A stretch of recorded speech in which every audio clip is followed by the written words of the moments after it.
Welcome, everyone, to Beauty and the Surgeon podcast. I'm Amy. I'm a nutritional therapy practitioner, and I'm joined today, as always, by Dr. Jason Martin. He's a board-certified plastic and reconstructive surgeon. Yep. Dr. Martin, how are you doing? I am that. You are? Yes. Yes. So, Dr. Martin, it is July 1st. Yes. And those of you who've listened to the podcast for a while know that 4th of July is like my favorite holiday. Yes, you do love it. Cue the fireworks. Cue the national anthem. Yes. Oh, love it. So if you're just finding our podcast, this is part 2 of questions and comments from listeners. And there is a part 1. And this is, this is a series of many. So if you want to hear other questions and comments, not just the one from 2 weeks ago, we have a lot. So there's a playlist. It's in the description box, probably below. Yes, Nils is nodding yes. So you can follow us on social media. Here are all of our social media handles. Here. We are everywhere at Beauty and the Surgeon podcast. And also you can watch this on YouTube at Jason Martin, MD. Yes. We have a lot of questions to get through, Dr. Martin. So I'm going to say we're going to try and keep them brief, but I can't make any promises. I know I have a tendency to talk too much, but I'm going to keep it really concise. And we go back and forth so much. And this is what we love about these questions, though, because you guys ask questions that we don't always think about. Right. So then we have to, we banter back and forth a bit. They're thought-provoking. They are. Yes. Yeah. So I really appreciate everyone who left a comment. The voicemails and text messages, if you'd like to leave us a voicemail or text message, the phone numbers are right here. And those ones are great. They were in part 1. So all of these were comments that were either left on YouTube or Instagram. And we are going to get right into it. Let's go. So the first one, these were all comments left on my favorite episode of the year so far, which was the future of plastic surgery. So many great comments. So the first 2 were from Monica Straub 3372. And she had 2 comments. She said, "Love this one, guys. Great job. The cancer cure is a big one. My dad was only 36 years old when he died of pancreatic cancer." And that's such a fast one because by the time they find it, I think the average survival is like 6 months. Yeah. It's pancreatic cancer. It's just one of those that really the survivability hasn't improved much. Well, because it's so hard for them to find it. Well, yeah, you're usually not symptomatic till it's more progressed. And most people are not getting CT scans of their abdomen at 30 MRIs or at younger ages. So it can be really problematic. And then once they diagnose it, the treatment for that usually, in a lot of cases, something called a Whipple procedure, which is very, very difficult and hard to recover from. So yeah, it's just sad. So sad to hear that, Monica. And then she also said, this was we asked what people thought the future of plastic surgery was going to be. And she said, maybe a liposuction machine that makes it impossible for a doctor to make a mistake and also tighten skin. Please, I am a machine, Monica. I am a machine. That sounds... Okay. That sounds good to me. Yeah.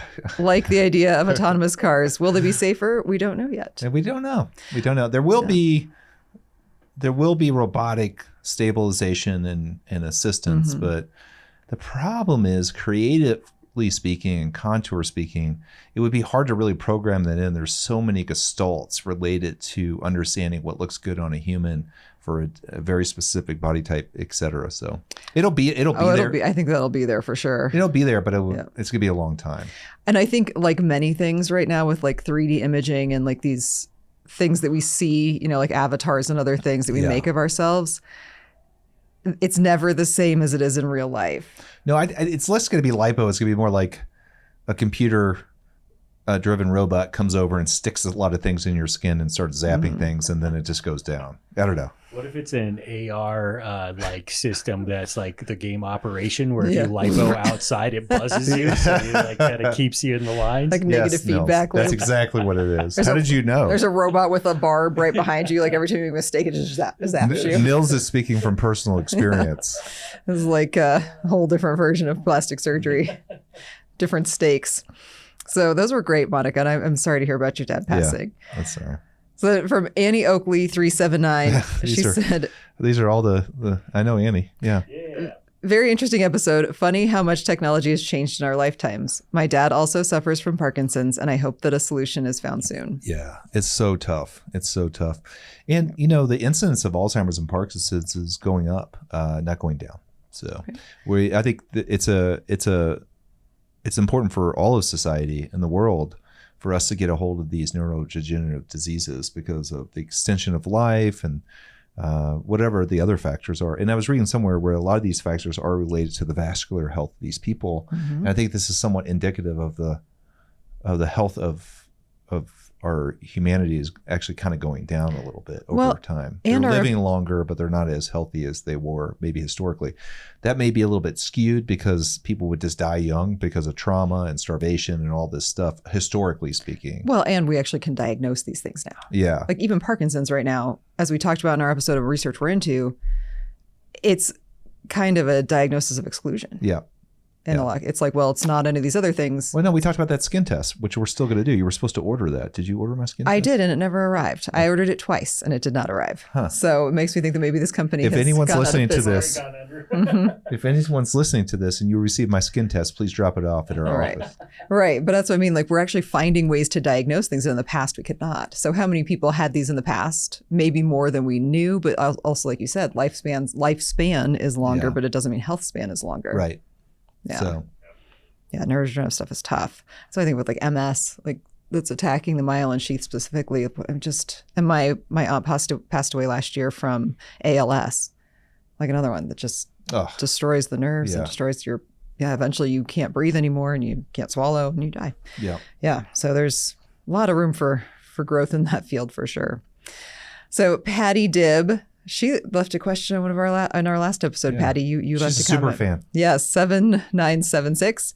This was really good. I'm hoping for a Jimmy Neutron type of fixer-upper machine. Thanks for the fun episode. Yeah. Made me think of the Jetsons. Yeah. Right, you just go in, come out looking a whole nother way. Right, like there's going to be a conveyor belt in our office where you just go through like the Jetsons and you come out on the other side, you're just younger and better. You're just a refreshed version of yourself. Yep. And then from Robin Rudolph 7261, great episode. I like how you view the future of health and technology. Thanks, Robin. Yeah. We like you too. Loved that episode. And Nils was the moderator, so it was a really fun one. Yeah, we'll have to do another one of those in the future just because those were just hearing your guys' thoughts on that stuff was so cool. Yeah, We're good. Well, we did say. And yours too. Yeah. That what was one of our questions at the end. Will we do this episode again? And we both said yes. Yes. That's right. But Amy's got to make the janky paddles again. Yes. I made those out of stuff I found in the office. Yeah, good job. All right. So the next one was from Everything You Need to Know About Breast Reduction Part 2. And this was from Tamikia45. Why would physical therapy be a requirement before an appointment? I recently watched a video where a lady said that was a requirement. That lady being me. This stupid lady on the stupid video. Like, how would physical therapy help you when you have gigantic breasts? So, Tamika, that is a great question. And this is not something that I personally am saying is what's required. It's required by most insurance companies to have it covered by insurance. Right. So your insurance wants to know that you have tried CAM, complementary and alternative medicine or treatments. So having a documented history of doing things like physical therapy to address the issues that are associated with large breasts, like back pain, neck pain, numbness in the hands, like all of those things that can be a symptom of having breasts that are very large. Insurance companies like to see that you have tried to address those things with other treatments besides surgery. Mm-hmm.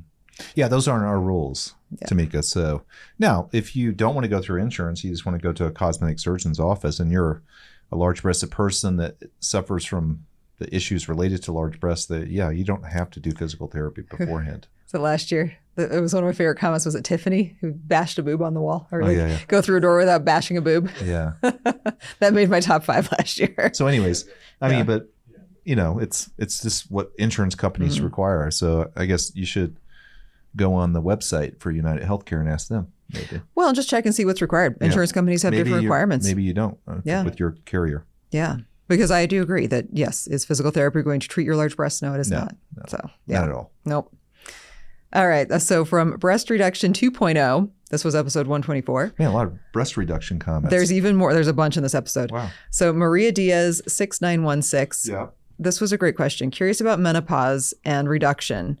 There's also perimenopause that happens for many years. Can you please elaborate on this topic? So what's the difference between seeing, like we mentioned in that episode where there can be changes hormonally throughout life for women. Yeah. Specifically postmenopausal, we'll see women come back in for a re-reduction. Yeah. I mean, what happens over age and with menopause is your hormones change, the breast tissue gets replaced by fat, the skin loosens and thins, and you get droopiness and maybe more fat-filled breast than, fat mixed with breast tissue. So that's what can change. I think around perimenopause is when you start seeing these changes in menopause. That's when you really see the full effect of this hormonal change. And part of that's aging too. It's person dependent. I mean, if you do hormone replacement, there's so many different things on this. So Maybe you could just think about if you're doing a breast reduction in your 40s or 50s and you're trying to be proactive about perimenopause and menopause, especially with hormone replacement, then you're probably fine doing the breast reduction. You're not going to have to do a redo, hopefully. Yeah. Yep. And maintaining weight and just other, a lot of times I think it's not so much a re-reduction, but women come back in for a re-lift and maybe reduce it a little bit more at that point. It's not like their breasts have like regrown to the point that they were to begin with, but they've, they feel heavier now. And well, yeah, if your breast tissue gets replaced by fat, which is known with women as they age, and then every decade of life we get heavier and heavier per the data, then yeah, your breasts may get bigger as you gain weight. Right. And you may need a re-reduction. We've done that, a lot of times, but that's not the norm. If you try to maintain a healthy lifestyle, try to maintain your weight as much as possible, it fluctuates 5 or 10 pounds. It's not going to make any difference at all. So, but a breast reduction doesn't mean you won't need a breast lift later in life. Yeah. Or may need it. Yeah. Yeah. You might not. Yeah. So good question. This one was from Sarah Randoms. Love that. I like that. That's a good one. Everything you need to know about thigh lifts part 2. Not sitting for 6 weeks. How does life work? After how much time can I fly?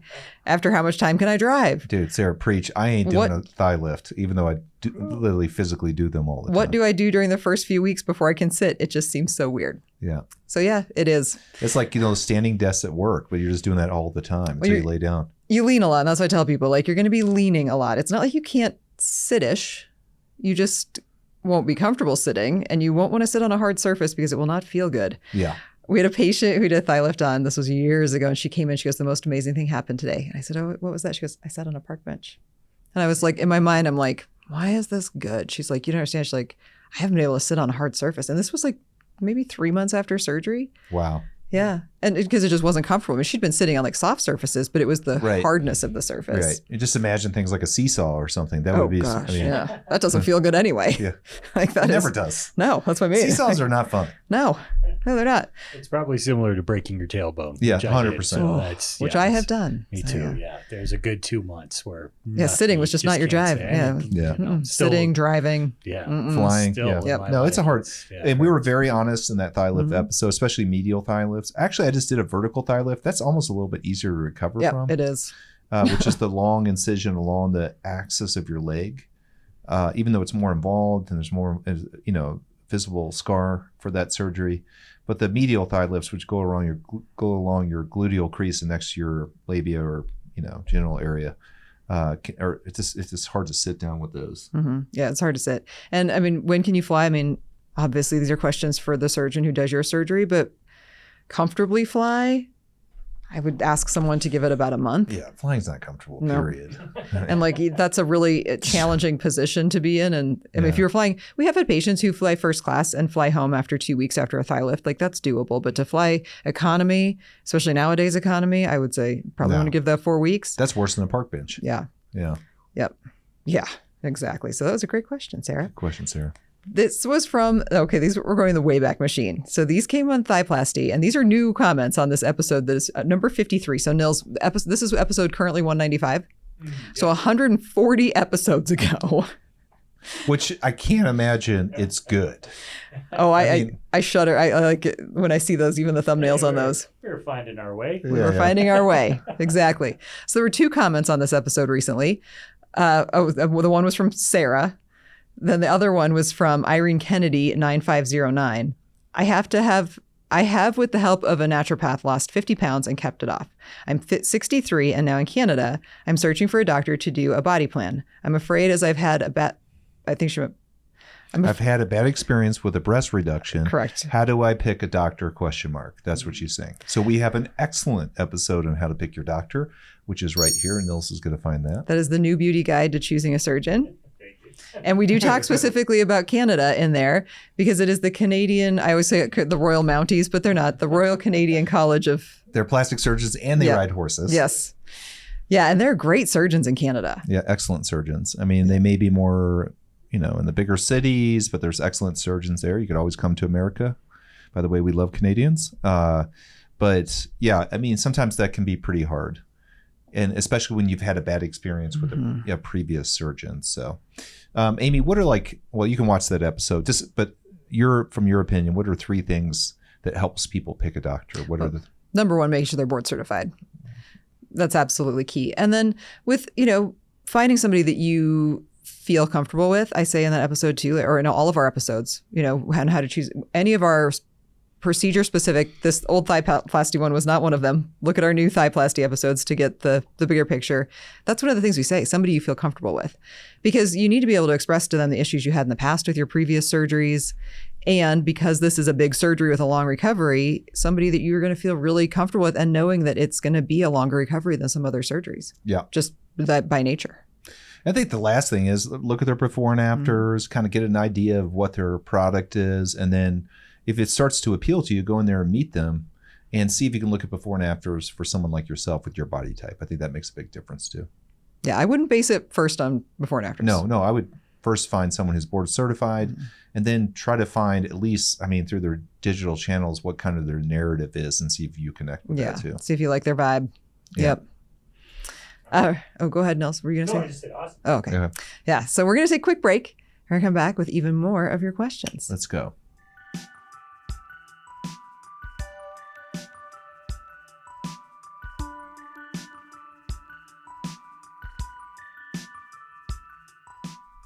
And we're back. We're back, Amy. We're back. All right, jumping right back into it. This was from Instagram. So this was from Christy on Instagram. She said, I would also like to ask your show if it's crazy to combine a thigh and arm lift with a mini face and neck lift in the same week, not the same day. I have to travel to Arizona for surgery, so I have to work within some time constraints. I'm concerned about recovery. After watching your YouTube videos, specifically, how would I sleep? I spent 2 years losing 110 pounds and have tons of excess skin. Thank you for your amazing videos. Do you have a video on the best way to sleep and sit following fat transfer to the buttocks and hips? So there's a lot to unpack here, Christy. Yeah. Let's first talk about, is it okay to do a brachioplasty, a thigh lift, a face and neck lift all together? Yeah, you can do it. Yeah, you can do it.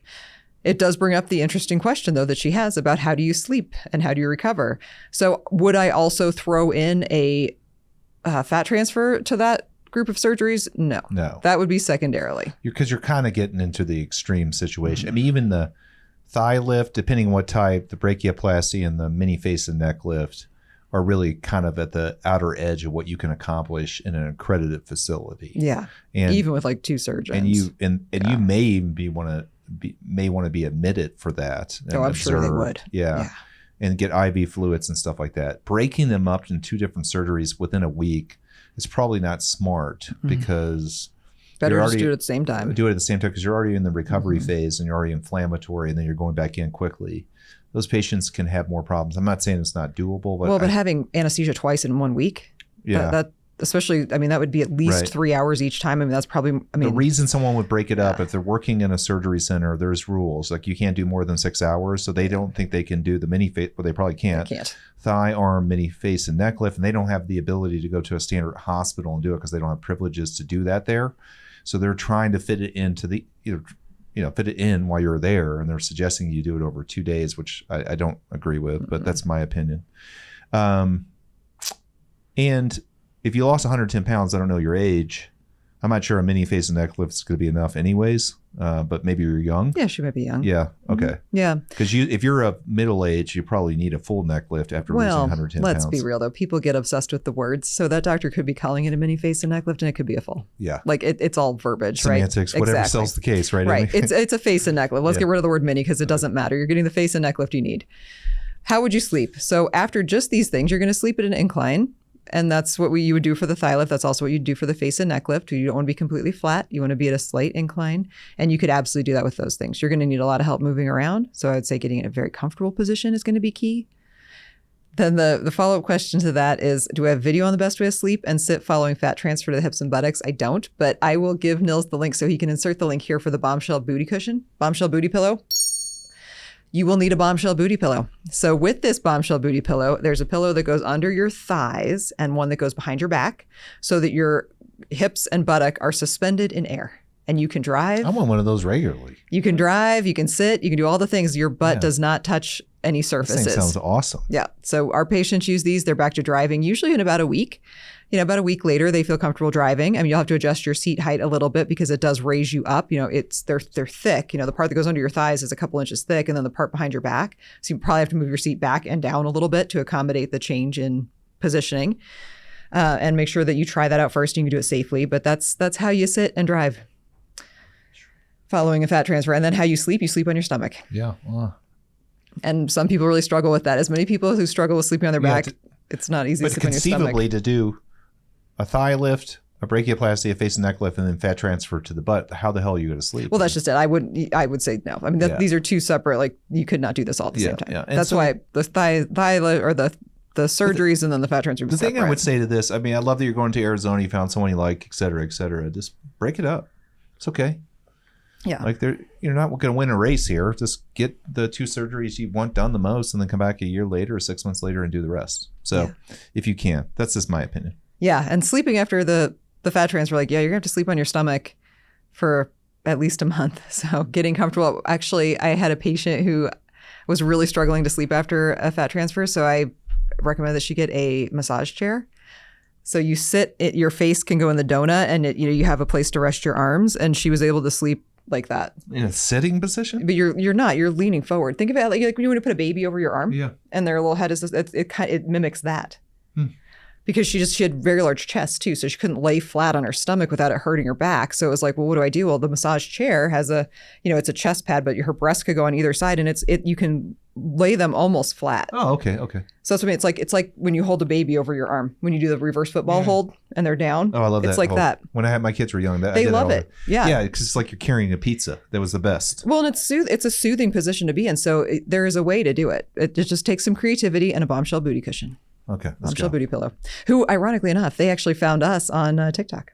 They commented on one of our videos and I'm like, this is a cool thing. That's the way you're supposed to do it. It worked. That's how social media works. It did work in that situation. Let's go bombshell. Yeah. So thank you, Christy. All right. Back to YouTube. We had everything you need to know about brachioplasty, the old one. So this was episode 136. 20 years after an abdominoplasty, I still have a numb sensation. Oh, this was from Vivian 9803. Numbing sensation along the area below and above my scar whenever I touch it. The doctor explained that it's because of the nerves that are cut during surgery not regenerating. Does the brachioplasty cause the same type of issue? Any scar can have a risk of numbness along it. It could be permanent or long-term. So, yes, that's the answer. Here's our episode about nerves, right? Which is numbness. Numbness after surgery. Yeah, that's a great episode. Yep. Where I get to ride the magic school bus through the anatomy. Yeah, I remember that. Yeah. So your doctor's right. Like when you cut through those, they aren't always all going to come back. I can tell you, like in our experience, like that's unlikely with most of our patients. They have long-term numbness, but definitely a change in sensation. Mm-hmm. But like numbness is a very specific word. But if it's just right above and below the scar that you kind of can't feel it. Yeah. I don't think that's all that unlikely. Yeah. And it might just be that, and what people describe as numb is sometimes just different, numbed instead of like, it's not like it's completely dead, but it's definitely, it's just a difference in ability to have sensation along that area. Yeah. I got you. Like if you poked it with a pin, they'd probably still feel it, but it doesn't feel the same. Right. Yeah. So that was thank you for asking that question, Vivian. That was really good. All right. So Dr. Martin, you did a video years ago. Oh, God. This was not a YouTube video. This was a video on YouTube, but it's like 7 or 8 minutes long called Fixing Stretched Stomach Muscles with a Tummy Tuck, AKA rectus diastasis. And we had 2 questions. One of them was from Kristen Esquire, 9257. And she said, one of the best tummy tucks I've ever seen. Let's go, Great Kristen. job, Kristen, Doc. Your tastes are impeccable. Yes. The other one was a question, and this was from Izzy She's Nizzy. Izzy Manizzi. Oh, I like that. 0928. Yes. How do you fix We need more names like that. How do you fix a minimal abdominal wall or a severe diastasis recti? So what's the difference between like a little bit of repair and then like a really involved one? It's unfortunately kind of similar. I mean, you're still kind of doing an imbrication of the abdominal muscles. Now, in the past 5 years, the robotic surgeons have gotten into doing it, the same surgery just on the inside as opposed to the outside. Inside means underneath the muscles within your abdominal cavity. So maybe for a mini one or a small one, you could do it that way. But in my opinion, even with that surgery, it's not as good as what we do externally. We're still inside your body. Yeah. We're just doing it by elevating the flap up and suturing directly To into the muscle. Yep, Yeah. versus Whereas going kind of underneath it. and doing the peritoneum and stuff. So Yeah. anyways, it's pretty much the same fix. There's no like partial fix. Now you could go above only or below the belly button. I never even do that too, because last time I did that, which was a long time ago, the patient just got more fullness below, and I was like, I'm never doing this again, because they truly only had a rectus diastasis above the belly button. So now if I have a patient like that, I'll fix the top pretty aggressively and then just tailor the lower part so it doesn't push out reflexively when you tighten the upper part. Mm-hmm. Yeah. But yeah, you got to fix it. You got to fix it. You got to put Humpty Dumpty back together again. Takes Izzy my nizzy. Izzy my nizzy. I love it. All right. So continuing our tummy tuck theme, this is going way back yet again. This was episode 37. What is going on? People are watching old episodes. Are these like recent? These are all comments within the last 4 months. Oh my God, why are these people watching such old episodes? We have newer ones. Please watch our newer episodes. This is so old that I was wearing like a button-up shirt. And, episode 37. Yeah. I mean, there had to be a video. I know supposed to this say, was there a episode. video? I was wearing like a sport coat. And oh my God, it was so bad. But this is from Narishna Frazier. We were in front of a TV. Do you remember that? Yes, the TV is still in the room. 2094. She said, I would love to hear your opinions on garments after a tummy tuck, binders, fajas, etc. There's so much info out there. I would say there's so much misinformation out there. It's hard to understand what is legit versus someone just trying to push product. So true. So true. Love this channel. Just had a tummy tuck 1 week ago. It is the hardest thing I've ever been through. You're going to love it. Please listen to our myth episode. And also, oh my goodness, the Reddit things I wish I knew before I had surgery. Like, listen to those episodes if you're having tough times. Yeah. Because it is tough. Recovery from a tummy tuck is no joke. Yeah, it's no joke. Yep. But you'll get there. You're going to get there. It's going to be awesome. You're going to love it. Any doctor that tells you, or any company that tells you that a faja or a binder is going to make your surgery better is ridiculous, because if that was the case, you wouldn't have needed surgery. Right. You just get the binder. You just wear the faja 24/7. Oh my goodness. I have patients who come and tell me that their doctors told them that if they didn't wear it for 6 months, 24 hours a day after surgery, that like their results were going to go away. Like your plastic surgeon is not like a reverse fairy godmother. They're not going to be like, boom, your surgery's gone. And if your surgery results do not last more than 6 months, then you had a bad surgery. Exactly. Yeah. Yes. Now, so we talk about compression in a lot of our episodes, and binders, especially when you have the drains in, are very helpful because they keep the drains from getting snagged on things or pulled. Compression also feels good. It's like swaddling a baby. Overuse of binders and overuse of compression garments. Really bad. Very bad. Yeah, especially after surgery when you're trying to get those muscles to fire again, especially if you've had a deep diastasis repair. You want to give those muscles support, but you don't want to let them be lazy.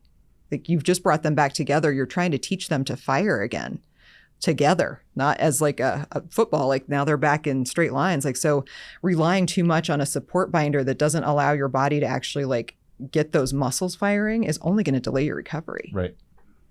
Yeah.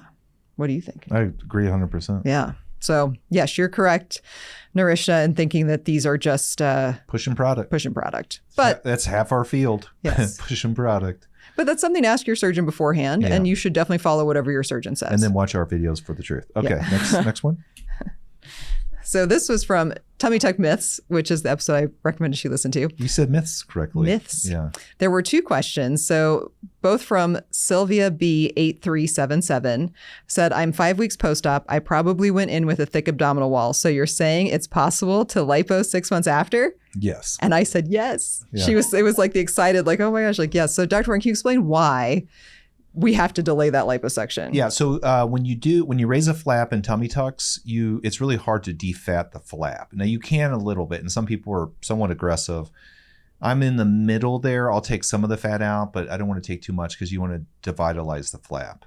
And meaning that the devitalize means you can affect the blood supply to the flap and then have wound healing issues, scarring issues, infections, and loss of skin and soft tissue. It's a nightmare.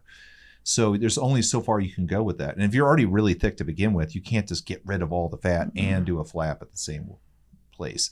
So your surgeon should tell you that beforehand.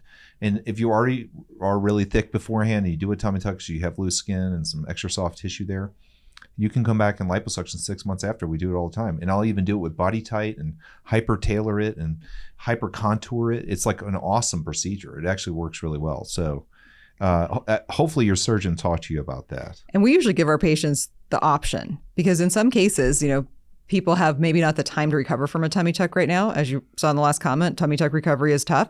So we'll just say, well, let's just do this. Let's just clear it out, right? Do as much lipo as we can. We've done that too. And then come back and do the tummy tuck. Do the later. tummy tuck 6 months or a year later.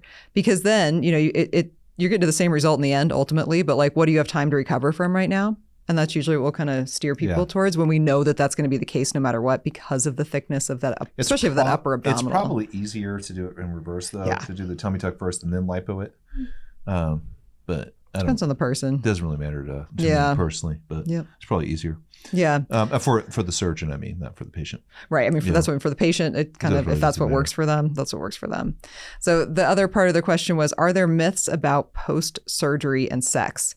Because we talked about this in this episode. There was the comment from the person who said that their orgasms were way better after a tummy tuck.